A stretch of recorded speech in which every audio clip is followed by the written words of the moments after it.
Hello, everybody. Welcome to Late Night Football. Welcome to our preview show. We're going to preview the Manchester Derby. It's a big weekend, of course, of football. The Premier League is back. International breaks are over, and it's the battle of the Baldies. What have you want to talk about? And we got Manchester City fan Gaurav on the show. Gaurav, welcome. Thank you, Rohit. It's always good to be on the show.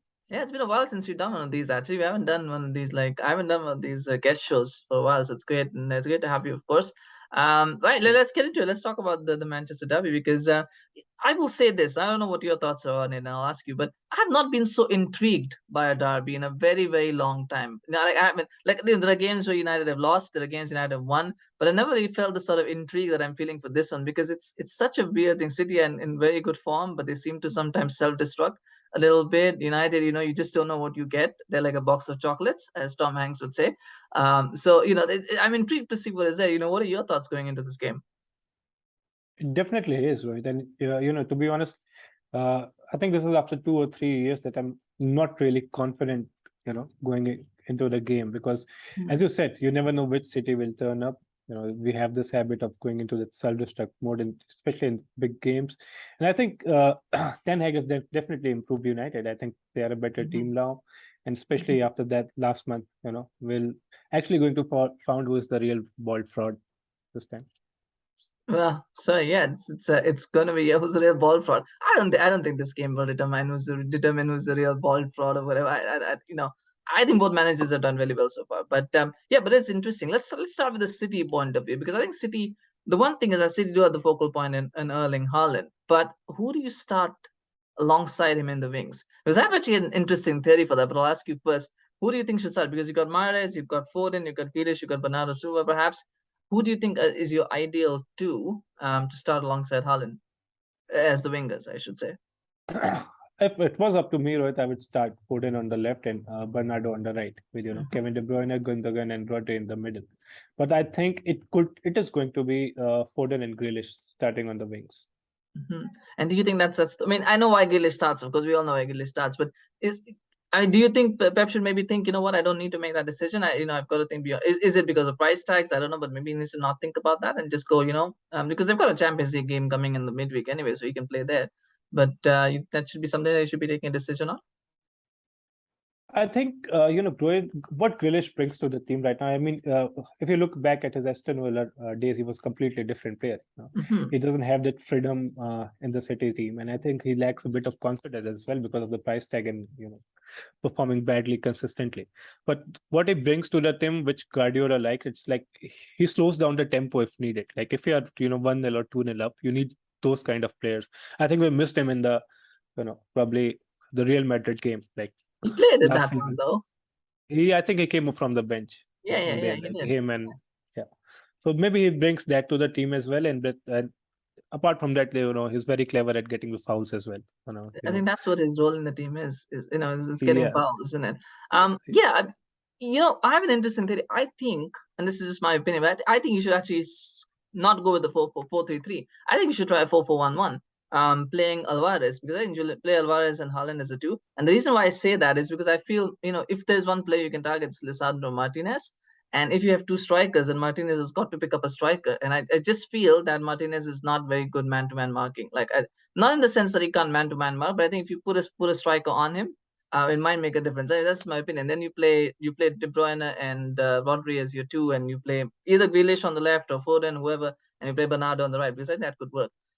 Maybe that's the thought. Maybe it's too attacking. Maybe it's too brave. Yeah, But no, I think it's a good choice as well because Haaland is obviously going to be a handful for any defender, and Mhm, the mismatch and physicality of yeah. Martinez and Haaland. So Mhm. definitely, I think Alvarez could take advantage of that if he's playing alongside him. Yeah, I do like Alvarez actually. I've got to say, I gotta confess, I like Alvarez. Every time I watch him play, it breaks my heart. But I Yeah, like watching him play. he's a brilliant player. Just that he's Mhm. down the pecking order right now. Yeah, no, it breaks my heart to see him play well because United was supposed to sign him in January and then they rejected that. So it always breaks my heart to see him do well. But I think that's it's just neither here. There. It's fantastic to watch. He's a good player. To see. Here's my question. I mean, in the midfield, do you go? I mean, if you're gonna play Foden and Grealish, then you got to figure out whether you go Rodri, Gundogan, Rodri, Bernardo, and De Bruyne, or do you go Rodri, Gundogan, and De Bruyne? Is that a debate? Is that a thing, or do you think it's just going to be Rodri? and that's why you play Bernardo on the right. Then you can play Gundogan as well. But if you're going to play Foden and Grealish, then do you have to make that choice between Bernardo or Gundogan? I think Bernardo is going to start. He brings more legs to the team. I think his work rate is extremely high. And Gundogan, I think lately has given, Pep has given him a different sort of role as well. He's arriving in the box more than what Bernardo does. Bernardo is more of a ball carrier, plus he, brings that engine in the midfield that's needed. So I think he brings Bernardo definitely brings more stability to the game, and Gundogan is someone you could bring in the second half if things are not going in our way. Yeah, I like Bernardo, to be honest. I think Bernardo right now, I think is probably a very critical player. I actually saw him play against Newcastle. I think he was the turning point in that game against Newcastle. So I do like watching him. So if he's not starting, I'm very happy as a United fan. But I think he will start. I think the defense probably picks itself. I guess you're gonna go with Cancelo, Walker, and then if Stones was fit, that might have been a question. But I think Stone's injured, so it'll probably be Diaz and Akanji, right, starting. So I think that picks itself.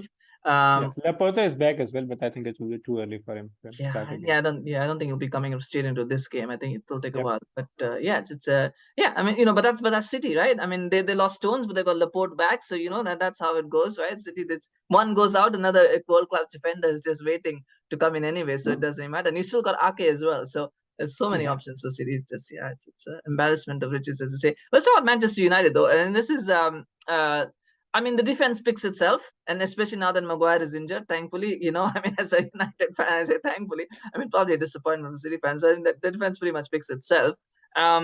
It's the question is in that forward line, because I mean, Ten Hag said Martial might be back, Rashford might be back. I mean, there were injury concerns there.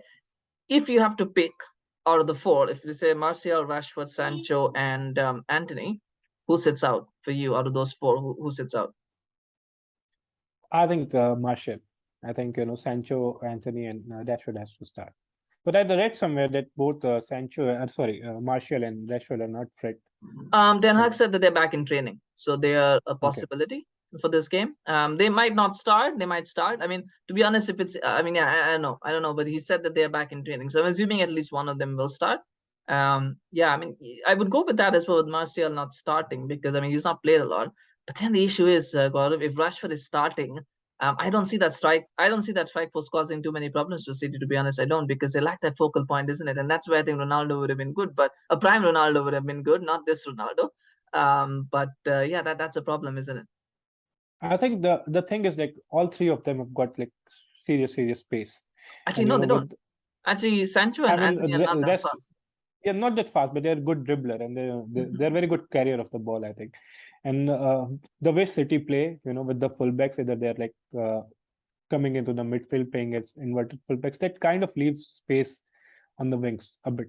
That can be exploited if you have tricky wingers who have pace as well. So I'm actually worried about thinking about this forward line, especially because the reason is I used to trust Walker a lot. I think he has been one of the best signings that we have made since the Pep era. But he seems to have lost that a little bit of pace, and he's also getting injured. He's not that consistent, especially this season, and even towards the end of last season. So, that right wing could be targeted if he's starting. Well, I mean, it could be, but then you still have you can always replace him with Sergio Gomez or Nathan Ake, so you've got enough options there, isn't it? On the fullbacks. But it's a good point though, and that's why I think if Martial starts, that allows Rashford to exploit that space on that left hand side. I don't know if Sancho can really do that. Of vacating the space. Maybe he can. But yeah, I worry because Rashford's asset is his pace, but then you've got Akanji who's really fast. So I don't think he's gonna beat. I don't think Rashford is gonna beat Akanji for pace. So I don't know. Like I said, it's intriguing. It's interesting to see how they will deal with that. How United will deal with that. The midfield pretty much picks itself. I mean, again, would you? I mean, I think Ten Hag has already pretty much said that it's going to be Eriksen, Bruno, and McTominay starting. Would you, as a City fan, want to see Casemiro start, or are you happy like Casemiro is not starting in this one? To be honest with you, I don't know how good his style is. He's definitely towards a downward, part of his career. So, but I would be happy seeing McTominay start. I think he's one player who could be targeted, especially by Bruyne and Bernardo. But honestly, I think if actually Ten Hag wants to play itself, he could start Casemiro and McTominay, together. Start Fred as well. Might as well start all three defenders, right? No, that if they are going to dominate that midfield, it's Mhm. going to be tough for United. Yeah, I think the key battle is going to be cutting. If City want to win, all they need to do is cut off that supply line to Eriksen, because I think that's the play. And it's not Bruno, it's not McTominay, it's Eriksen. You cut out that supply line to Eriksen. I think City will control that midfield and dominate the game. I think that's where it is. I don't see it in how. I mean, I take your point, and I think if this was Mourinho or if this was Solskjaer, we might have seen him play both Casemiro and McTominay in this sort of game. I think even Alex would have probably done it. But I think just Ten Hag, I think just the principled man that he's probably going to say, no, I can't do that. He might want to, but I don't think he will do it. So that's something. But it was an interesting thought, though. I do like that idea as well. Playing those two together. But it's just a test with McTominay because he's been good so far. I think post Brentford, I think everybody who's played has been good. But this is a big test. This is a big test for him as well. I think he has that inconsistency in him. Like Mhm. he's good for 2-3 games, then one game like makes mistakes. That's the thing with him as well. Yeah. Well, to be fair, you know what? Before he was not even good for one game. So the fact that he's been consistent for 2-3 games, I think that's an improvement in itself. Definitely improvement. Yeah. That's the bar is so low. Let's talk psychologically though. I mean, Gaurav, because they lost quite badly last season. I think 6-1 was the aggregate in the end. It's pretty bad for United. What is but a lot of those players are now not really in the starting lineup. You think about the likes of Varane didn't play, I think, much. I don't think Varane played both the games. I think played one. Martinez didn't play at all. Eriksen didn't play at all. So there's Antony didn't play at all. So there's players who haven't really experienced that. Do you think that's going to help United psychologically, thinking, well, we're a different team, or do you think there's going to be that weight of, well, this is a team that hammered us last season, and they've got to come into this one maybe with a bit of an inferiority complex? I think it all goes down to how strong mentally they are. I mean, like you don't get games bigger than this, honestly. Mm-hmm. And I think Antony and Eriksen, these are the kind of players who, when I see them play, I think they are up for it. They are. Sorry. No, that's They are okay. definitely going to, make a difference. And the changes that you had talked about, that players who didn't play last season, who weren't at United, that's definitely going to help. And I think they are coming into this game in a good run of game as well. They think they've played United played well in the last month or so. So that's definitely going to help them. Yeah. From City's point of view, I want to ask you this question because I always think about it. I always wonder if this is the case. I may be wrong. Do you feel slowly City are getting too dependent on Haaland for goals? I know they're scoring freely, but do you almost feel like they need Haaland to score in games just to be able to win games? Do you feel that? Do you feel like that more and more it's happening, or is it just in my mind? Because I watch it in a different way to you, right? So, do you see that happening, or do you feel like now it's just Haaland who's got to score a goal every game? That's in his nature that he's got to score a goal every game, but it's like City don't really care that much. How do you see that? I think it's a combination of both, right? I think Haaland is the sort of player, he's like Kevin De Bruyne. He wouldn't look really good in a game for 70 minutes, and all of a sudden he'll produce that, Are you saying moment Kevin De of Bruyne magic. doesn't look good for 70 minutes? Kevin De Like Bruyne looks good all like the time. like there has been games like he's completely invisible for Understand. 40 45 50 minutes, and after sudden he proves gives that moment of magic. And Haaland is kind of similar, I would say. Like he doesn't get involved as much as Jesus did or even Aguero did, but he's someone, give him two chances and definitely going to score one of them. So Two of them. City, Two yeah, of them. two of them, Let's go two of definitely one of them, most probably two of them. yeah. And City, I think, have realized that. And, Pep is trying, and even the players are trying to play to, his advantages, his Yeah. goal scoring Mhm. characteristics that he has. So I think it's not a bad thing, honestly. Yeah. But even apart from Haaland, I think we have a lot of goal scorers in the team as well. We have Foden, Mahrez, Alvarez, De Bruyne. Mhm. All of them can score. Even Gundogan has been, scored really important goals for us. Yeah, like I said, it might be something just in my head, but I just wanted to ask a City fan because I don't get a chance to ask City fans much of these questions. But it's good to know your perspective on it, of course. You can't pick Haaland for this answer, but who do you think is going to be the key player for this game? Like, who do you think from either team? Who do you think is going to be key? Definitely De Bruyne. Big game player, and has been in scintillating form this season, even in the international games as well. And I think he's going to make a difference in this game as well. Yeah. Yeah, I mean, that's a City, right? I think I thought I was being smart by not picking Haaland, but then I forgot, well, there's the De Bruyne is there. We could have picked Bernardo Silva, you could have picked Gundogan, you could have picked Cancelo, you could have picked like pretty much anyone in the City team, and that would be the right answer, wouldn't it? It's just so much talent there. It's fantastic to watch. It's just, yeah, it's miserable. It's fantastic. It's miserable. It's a surreal feeling as a United fan, but it's good. It's good. Yeah, I mean. The only other thing I think is to see how United respond to going down, because this is a thing I just realized. United have never won a game in which they've conceded first this season. They've lost all three, but they've conceded first. That's going to be tough, isn't it? And City like to score early. They do like to score early. So I mean, that's it's. Do you see United coming back if they go down 1-0? I can't see it. But do you think if United go down 1-0, do you think they still have? I mean, I'm not saying that they will, but do you see them having that fight to be able to come back and even draw a game if they can't win it? Honestly, Rohit, if we didn't had Haaland, I would say yes, because last season, even the season before that, there were a lot of games when he went one ahead and then missed 4 or 5 chances back to back, and teams came back to punish us. But with Haaland in the team, I think this is sort of game. If you go 1-0 up, you could easily go 2-0 or 3-0 up in the next 15-20 minutes. Yeah, that will be the danger. That will be the danger for United to control. And that's why I think Varane and Martinez and Darlan Malacia, I think they'll really have to. This will be the biggest test ever, I think. I know they played Liverpool and they won, but this is just something completely different. It's next level, isn't it? It's one of the best teams in the world. Anyway, well, let's last question. What's your score prediction for this one?